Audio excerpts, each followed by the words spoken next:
Hello, everyone. You know, now people might know what this is. Target novel, Doctor Who. I was someone who was dragged into watching Doctor Who. My first experience of Doctor Who, honestly, this is, you know, uh, honest engine, don't want to offend Mother Nature type of thing here, not fool her, was waking up on a Saturday morning, getting ready to go down and watch my favorite cartoons. And I think it was on Channel 5, our ABC affiliate. Maybe at the time it might have been NBC. They did a little network switching around at one time. So I can't remember exactly when that was, but it was our local affiliate, Channel 5, KSTP. I'll give them a plug. And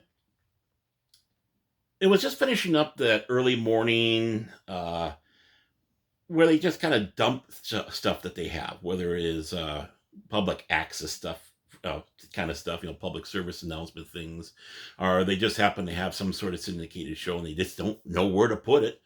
So they dump it onto the wee hours, like about 4 or 5 o'clock in the morning. And I remember exactly the episode. It was the very, very end of the Android invasion written by Terry Nation. And the doctor looks like he gets shot. Now, I don't know who, what, where, when, and why at this time. I'm a young kid.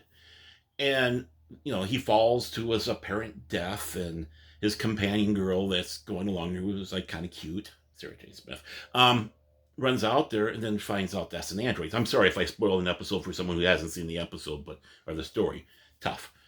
And then doctor comes out and says, "Oh yeah, I just, it was a trick and all that ruse." And I'm watching all this and watching this alien get eaten up by something, and I'm going, much of a, you might say a 5, 6, 7-year-old kid could be going through his mind is like, what the F is this? And then the cartoons came and he didn't really care about it.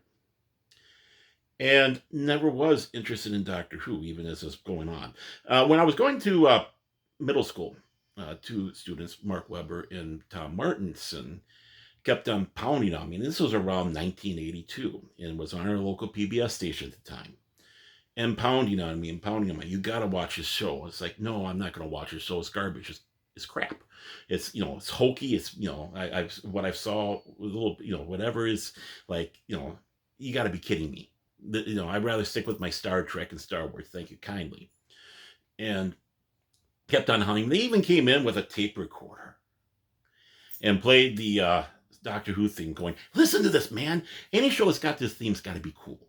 And I eventually broke down, started watching. It was Genesis of the Daleks, another Terry Nation story, oddly enough. And that got me into Doctor Who, and they were showing it 2 episodes a day throughout the week. And then later on, it became the movie formats, Fridays and Saturdays. I prefer the episodic myself.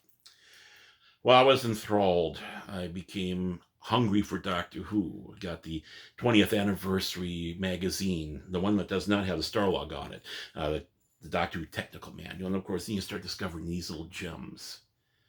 And of course, the myth makers at that time, we didn't have these doctors. We were in the same boat as England was at that time because you didn't have those stories to see. They weren't rerunning them. The only way you could get them was through the books. And I think I have every single one of the original series runs of Target. There might be a few Pinnacle ones. Those were the American released ones, so I don't have the Target versions. Maybe one of these days I'll make sure I get that. And I belong to the Target group, and I see the people, we trading back and forth. It's just so nice to see that alive.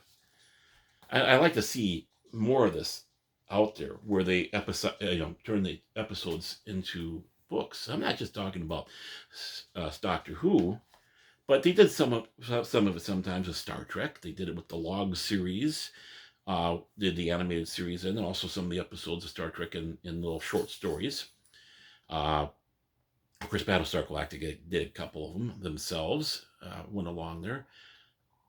But I think it's a great way to get kids reading. If they're starting to read the stuff that they saw on the TV, and especially if you give more information and more background and help building that richness, I think you'll suck more and more of those kids in, not just the science fiction fandom, but also into reading and enjoying what it's about. It did more for me than anything else. reading these Doctor Who books or the Star Wars books at that time. Even the Star Trek novels were definitely buried myself into, and had a hard time getting my nose out. It's like, oh, is there life?